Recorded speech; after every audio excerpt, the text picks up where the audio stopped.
نحمدہ ونصلی ونسلم علی رسولہ الکریم اما بعد فاعوذ باللہ من الشیطان الرجیم بسم اللہ الرحمن الرحیم قل لا املک لنفسی نفعا ولا ضرا الا ما شاء اللہ ولو كنت اعلم الغیب لاستکثرت من الخیر وما مسنی السوء ان انا الا نذیر وبشیر لقوم یؤمنون۔ پیارے محبوب، آپ کہیے میں اپنے نفس کے لیے کسی نفع اور ضرر کا مالک نہیں ہوں مگر جو اللہ چاہے، اور اگر میں از خود غیب جانتا تو میں از خود خیر کثیر جمع کر لیتا اور مجھے کوئی تکلیف نہ پہنچتی۔ میں تو صرف ایمان والوں کو عذاب الہی سے ڈرانے والا اور اخروی ثواب کی بشارت دینے والا ہوں۔ اس آیہ مبارکہ کے ضمن میں اس آیہ مبارکہ میں توحید کا بیان ہے،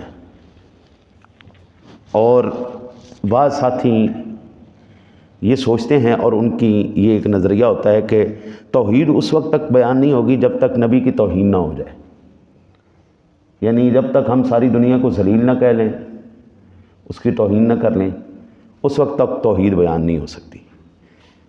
قرآن پاک میں ہمیں یہ چیز کہیں نظر نہیں آتی۔ اللہ اللہ ہے، مخلوق مخلوق ہے۔ اللہ تعالیٰ نے اپنی مخلوق کو عزت عطا فرمائی ہے، بس وہ تربیت کا ایک اثر ہوتا ہے۔ اچھا آدمی، تربیت یافتہ نسل جب بات بھی کریں گے، جھگڑیں گے بھی، تو ان کے جھگڑنے میں بھی ایک وقار ہوتا ہے، بات کرنے میں ایک وقار ہوتا ہے۔ گندی نسل جب بھی لڑے گی، ان کی لڑائی بھی گندی، ان کی باتیں بھی گندی، ان کی صحبتیں بھی گندی۔ اگر یہ بات ہوتی جناب، دوسروں کو ذلیل کرنا ہوتا اور اللہ کی بارگاہ میں اللہ کی اس کی حکم اور اس کی منشا یہ نہ ہوتی، میں نے مخلوق کو عزت دینی، ایمان سے بتانا ہے یار حجر اسود کو جا کے کیوں چومتے ہو؟ وہ پتھر نہیں ہے، وہ پتھروں کی اوقات کیا ہے انسان کے آگے؟ یہ صفا مروہ کے بارے میں جو ارشاد باری تعالیٰ ان الصفا والمروۃ من شعائر اللہ، ہاں جی، تو یہ پھر عزتیں کیوں ملتی ہیں؟ حضرت موسیٰ علیہ السلام کو جب بلایا گیا کوہ طور پر، فرمایا فاخلعنا علیک انک بالوادی المقدس طویٰ، پیارے موسیٰ یہ ذرا جوتے اتار دو نا ذرا، یہاں پہ یہ مقدس وادی طویٰ آ رہی ہے۔ حضرت ضروری نہیں ہوتا کہ کسی کو اللہ کی شان بیان کرنے کے لیے کسی کی توہین کرنی پڑے، نہیں، ایسا نہیں ہے۔ اب اس آیہ مبارکہ سے جو بیچارے تھوڑے پنجیے لوگ ہیں وہ کہتے ہیں کہ نبی پاک صلی اللہ علیہ وسلم کو تو خود اختیار ہے ہی کوئی نہیں، وہ تو کر ہی کچھ نہیں سکتے۔ میں کہتا ہوں بھئی اللہ دینے والا ہے، نبی لینے والے ہیں، مجھے تجھے کیا تکلیف ہے؟ ہاں جی، اب میں آپ کو عرض کروں، اس میں کوئی دو رائے نہیں کہ اللہ کے سوا کوئی معبود برحق نہیں۔ یہ فل فائنل اور آخری بات اور پہلی بات ہے، اللہ ہی عبادت کے لائق ہے، اللہ کے علاوہ کوئی معبود نہیں۔ اب بات آتی ہے اس کی مخلوق پر، یا حضور جناب رسالت مآب صلی اللہ علیہ وسلم۔ حضرت امام احمد بن حنبل حضرت ابو سعید خدری رضی اللہ تعالیٰ عنہ سے روایت نقل کرتے ہیں، فرماتے ہیں کہ نبی اکرم صلی اللہ علیہ وسلم اس منبر پر فرما رہے تھے، ان لوگوں کا کیا حال ہے جو یہ کہتے ہیں کہ رسول اللہ صلی اللہ علیہ وسلم کی قرابت آپ کی قوم کو نفع نہیں پہنچائے گی، بے شک میری قرابت دنیا اور آخرت میں مجھ سے ملی ہوئی ہے، اور اے لوگو جب تم حوض پر آؤ گے تو میں حوض پر تمہارا پیشوا ہوں گا۔ ہاں جی، حضور نبی اکرم صلی اللہ علیہ وسلم نے فرمایا کل نسب و حسب، جتنے بھی حسب اور نسب ہیں وہ تمام کے تمام منقطع ہو جائیں گے، الا حسبی و نسبی، سوائے میرے حسب اور نسب کے، جو میری اولاد ہے اور جس نے میری اولاد سے رشتہ کیا، جو میری اولاد ہے اور جس نے میری اولاد سے رشتہ کیا، حضرت وہ رشتے کل قیامت کے دن قائم رہیں گے۔ میں مر جاؤں گا نا جی، جس دن میری آخری سانس ہوگی، میری میت پڑی ہوگی، اس دن میری بیوی میرے نکاح سے نکل جائے گی، عدت پوری کرے گی 4 مہینے 10 دن، ختم، بس آگے جتنے مرضی چاہے جائے، کیونکہ نسب ختم ہو گیا، وہ جو ایک سلسلہ تھا ہمارا ازدواجی تعلق تھا وہ ختم ہو گیا۔ لیکن ایمان سے بتائیں، کیا حضور جناب رسالت مآب صلی اللہ علیہ وسلم کے وصال فرمانے کے بعد ظاہری کیا ازواج مطہرات کا تعلق حضور سے ٹوٹ گیا ہے؟ نہیں جناب، وہ قیامت تک کے لیے کوئی بھی حضور کی ازواج سے نکاح نہیں کر سکتا۔ اب اس کا تعلق حضور نبی اکرم صلی اللہ علیہ وسلم سے ایسا قائم ہو چکا ہے ازواج کا کہ وہ حضور ظاہری حیات مبارکہ میں ہیں یا مزار شریف میں جلوہ گر ہیں، حضور ازواج ہی ہیں، وہ آپ کی میری مائیں ہیں۔ وہ ایک رشتہ جو قائم ہو چکا ہے وہ قیامت تک کے لیے قائم ہو چکا ہے۔ میری بیوی میرے مرنے کے بعد یا میرے طلاق دینے کے بعد جس سے مرضی کرے گی کوئی سے، لیکن حضور جناب رسالت محمد صلی اللہ علیہ وسلم کے ازواج، میرے آقا جی ارشاد فرماتے ہیں ہر ایک حسب نسب ٹوٹ جائے گا۔ لوگ مجھے کہتے ہیں جناب دیکھو جی یہ تو آج کل بھی ہیں نا جی ایسے کوڑے دماغ والے، کہتے ہیں جی نبی پاک صلی اللہ علیہ وسلم تو اپنی بیٹی کو نہیں بخشوا سکتے۔ حضور نے ان کا جواب دیا ہے، بڑے تعجب کی بات ہے، لوگ کہتے ہیں جی اپنی اہل بیت کو ہی نہیں بخشوا سکے۔ جو ساری دنیا کو بخشوانے کے لیے آیا ہے، جو ساری دنیا کی شفاعت کرنے کے لیے آیا ہے، سارے مسلمان جس کی شفاعت کے صدقے جنت میں جائیں گے، وہ اپنی بیٹی کو نہیں بخشوا سکتا۔ حضرت عبداللہ بن عمر بیان کرتے ہیں کہ رسول اللہ صلی اللہ علیہ وسلم نے فرمایا قیامت کے دن سب سے پہلے میں اپنی امت میں سے اپنی اہل بیت کی شفاعت کروں گا۔ ہاں جی، اللہ آپ کی خیر کرے۔ یہ حدیث پاک المعجم الکبیر کی 12ویں جلد اور 13,550 نمبر پر، اور الکامل لابن عدی کی 2 جلد کنز العمال کے اندر یہ اللہ آپ کی خیر کرے 34,145 نمبر پر حضور فرماتے ہیں کہ عبداللہ بن عمر رضی اللہ عنہ آقا جی نے ارشاد فرمایا سب سے پہلے کل قیامت والے دن میں اپنی امت میں سے اپنی اہل بیت کی شفاعت کروں گا، پھر جو ان سے زیادہ قریب ہوں گے پھر ان کی شفاعت کروں گا، پھر جو ان سے زیادہ قریب ہوں گے ان کی شفاعت، پھر انصار کی شفاعت کروں گا، پھر ان کی جو مجھ پر ایمان لائے اور انہوں نے میری اتباع کی، پھر اہل یمن کی، پھر باقی عرب کی، پھر اعاجم کی، یعنی پھر ہماری باری آئے گی، اجمیوں کی باری آئے گی۔ اگر نفع نہیں ہے حضور تو یہ کیا ہے؟ کل قیامت والے دن جناب کسی کے اندر جرت نہیں ہونی کوئی چوٹ چراں کر جائے، لیکن اللہ وحدہ لا شریک نے اپنے محبوب کو یہ طاقت عطا فرمائی ہے۔ اللہ نے شفاعت کا حق محبوب کو عطا فرمایا، محبوب تو فرما دے۔ ہاں جی، اعلیٰ حضرت کہتے فقط اتنا سبب ہے انعقاد بزم محشر کا کہ ان کی شان محبوبی دکھائی جانی۔ اعلیٰ حضرت عظیم البرکت کہتے ہیں لحد میں عشق، لحد میں قبر میں عشق رخ شاہ کا داغ لے کے چلے، اندھیری رات سنی تھی چراغ لے کے چلے۔ سادہ لفظوں میں کہتے ہیں اللہ کے بندے قبر میں کوئی روشنی نہیں ہونی، عشق مصطفیٰ کے چراغ جلا لے، تیری قبر میں بھی روشنی ہو جائے گی، تیری قبر بھی روشن ہو جائے گی، حشر بھی روشن ہو جائے گا۔ لحد میں عشق رخ شاہ کا داغ لے کے چلے، اندھیری رات سنی تھی چراغ لے کے چلے۔ بڑے سے بڑا آدمی بھی آج مرتا ہے نا، قبر میں لائٹ نہیں لگائی جاتی، روشنیاں نہیں کی جاتی قبر میں۔ حضرت سادہ قبر، میری جتنی ہوش ہے، میرا جتنا اب تک تجربہ ہے، میں نے یہی دیکھا ہے کہ وہ امیر کی قبر ہو وہ غریب کی قبر ہو، حضور اندر کوئی لائٹ کا انتظام نہیں کیا جاتا، باقاعدہ اوپر سلیب پہ رکھ کے اوپر منو مٹی ڈال دی جاتی ہے۔ جو بڑے لوگ ہوتے ہیں وہ اوپر سے پکیاں کر دیتے قبر، مردہ نکل ہی نہ سکے، دوڑ نہیں سکتا وہاں پہ۔ تو پھر اعلیٰ حضرت کہتے ہیں جب وہاں سے دوڑنے کا کوئی سبب ہے ہی نہیں، تو اللہ کے بندے پھر میں تجھے نسخہ بتا دیتا ہوں نا۔ لحد میں عشق رخ شاہ کا داغ لے کے چلے، اندھیری رات سنی تھی چراغ لے کے چلے۔ ہاں جی، اللہ اکبر۔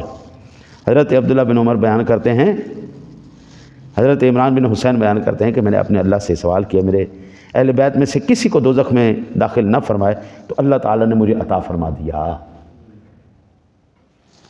یہ الفردوس بماسور الخطاب کے اندر کنز العمال کے اندر حدیث پاک موجود۔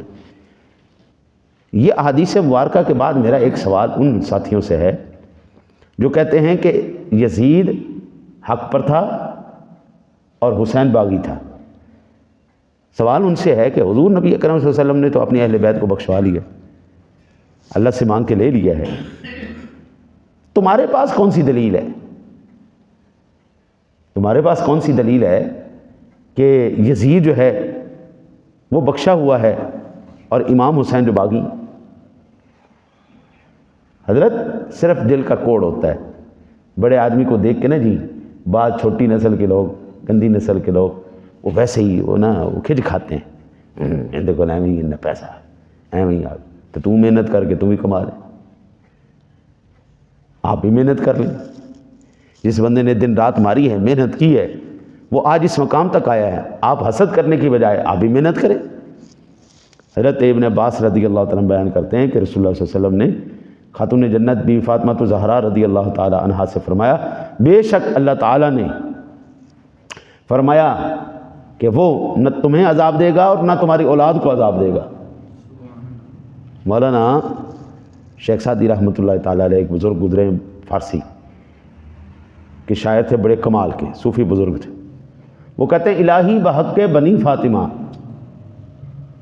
الہی بحق کے بنی فاطمہ، اے اللہ تجھے اولاد فاطمہ کا واسطہ ہے کہ برقول ایمان کنی خاتمہ، یا اللہ میرا خاتمہ ایمان پر کرنا، اگر دعوتاً رد کنی ور قبول، یا اللہ اگر تو نے میری یہ دعا قبول نہ کی، منو دست و دامان آل رسول، کل قیامت والے دن آل رسول کا دامن پکڑ کر تیری بارگاہ میں آ جاؤں، پھر تو انکار نہیں کرے گا نا جی، پھر تو یا اللہ بخشش عطا فرما دے گا نا۔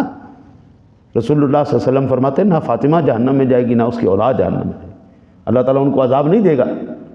ہمارے بزرگ بتا کے گئے ان کے صدقے تیری بخشش ہو جائے گی، ان کا دامن تو پکڑ لے۔ اللہ اکبر۔ حضرت زید بن اسلم اپنے والد سے روایت کرتے ہیں، حضرت عمر فاروق اعظم نے حضرت علی سے سرگوشی کی۔ سرگوشی کیا تھی؟ حضرت عمر فاروق اعظم رضی اللہ تعالیٰ عنہ نے حضرت علی سے کہا کہ پیارے علی اپنی بیٹی کا رشتہ نہیں دے دیتے؟ انہوں نے کہا میں تھوڑا سا مشورہ کر لوں۔ حضرت عقیل، آپ نے صفہ میں حضرت عقیل سے، حضرت امام علی مقام سے اور حضرت عباس سے حضرت ام کلثوم آپ کی صاحبزادی کا نکاح حضرت عمر سے کرنے کا مشورہ کیا۔ پھر کہتے ہیں جی حضرت علی المرتضیٰ شیر خدا کرم اللہ وجہہ الکریم نے مجھ سے یہ حدیث بیان کی،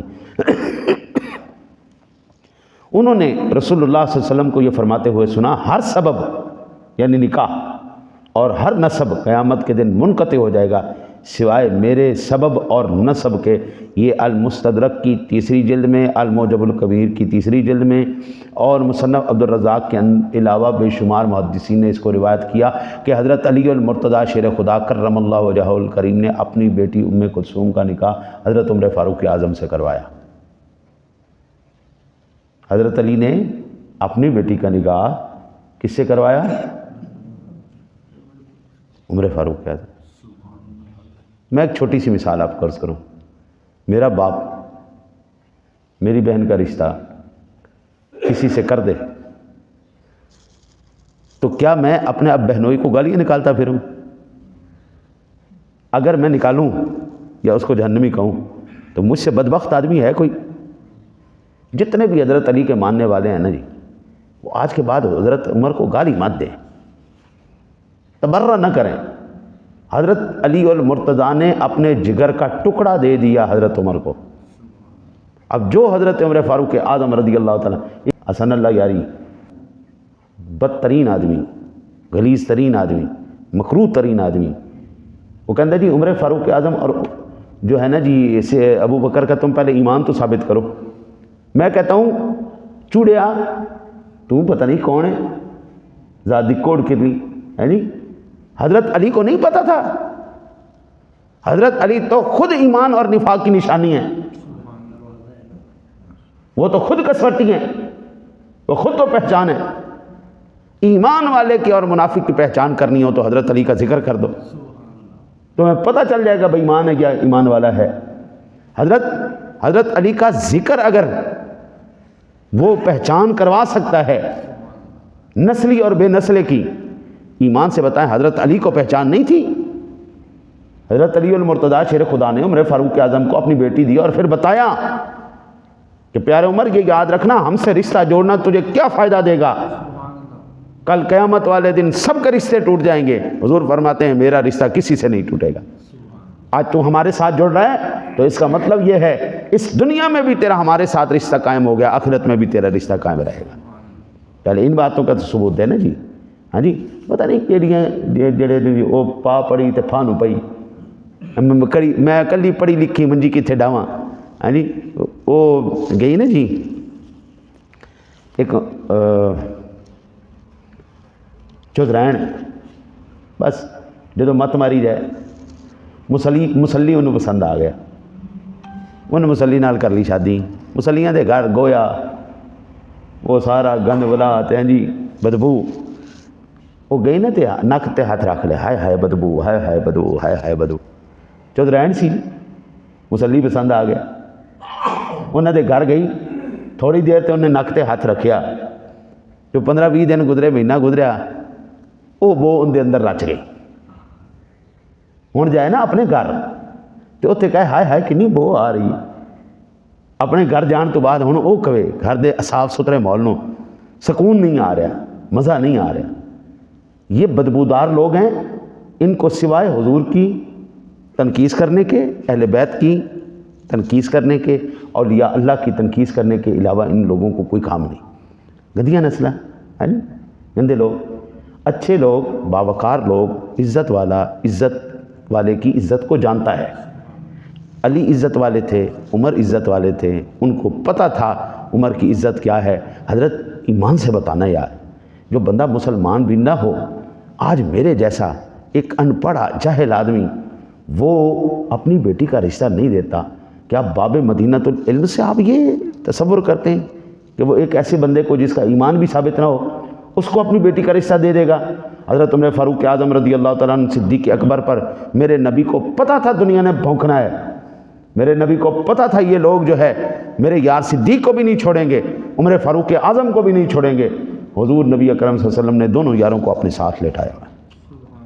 بھائی ان کی تو میں خاص طور پر گواہی دے رہا ہوں, اور قیامت تک اس بات کی گواہی دے رہا ہوں, صدیق بھی ایمان والا تھا, عمر بھی ایمان والا تھا. آپ دیکھ لیں, آپ دیں اللہ آپ کو لے جائیں مدینے اور جا کے وہاں پہ حج عمرہ کریں, اور حضور کے سامنے جب آپ حاضر ہوں گے پہلے میرے سونے نبی کے غلاموں کی آپ کو زیارت ہوگی, پھر جا کے جناب رسالت. پہلے عمر فاروق اعظم اور صدیق سے عشق کی مہر لگواؤ, اس کے بعد پھر دربار رسالت میں رسائی ہوگی. آج بھی آپ دیکھ لیں ان کی ایمان کی گواہیاں وہ دے رہے ہیں. ہاں جی ہمیں تو الحمدللہ اس بات پر یقین ہے کہ صدیق افضل البشر ہیں, عمر عادل الاصحاب ہیں, مزین منبر والمحراب ہیں. ان کے نام سے بھی شیطان کانپتا ہے, اور جس گلی سے عمر گزر جائے وہ راستہ بھی شیطان چھوڑ جاتا ہے. لیکن آج کے شیطان تو شیطان سے بھی آگے ہو گئے جو عمر فاروق اعظم کو نہیں چھوڑتے. میں کہتا ہوں جناب ہم دعا یہی کرتے ہیں, کریم آقا جی کا صدقہ, اللہ صدیق اکبر کا صدقہ, عمر فاروق اعظم کا صدقہ, کل ہمیں حضور کی شفاعت نصیب فرمائے. اللہم صلی علی سیدنا و مولانا محمد.